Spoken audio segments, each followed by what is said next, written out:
Hi friends, welcome to my channel Premila's vlogs. తాంబూలం ఇచ్చేటప్పుడు blouse పీస్కి అరటిపండు, తమలపాకులు మరకలు పడకుండా ఉండాలి అంటే ఇలా ట్రై చేసి చూడండి ఫ్రెండ్స్. ఇలా పాలిథిన్ కవర్ని తీసుకొని అందులో బ్లౌజ్ పీస్ని నీట్గా ఫోల్డ్ చేసి ప్యాక్ చేసుకోవాలి.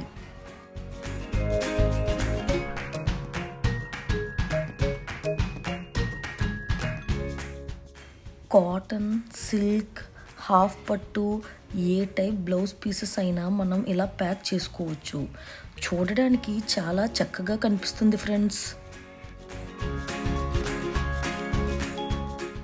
షాప్లో దొరికే విధంగా ఈజీగా ఇంట్లో మనం బ్లౌజ్ పీస్ ప్యాక్ చేసుకోవచ్చు ఫ్రెండ్స్.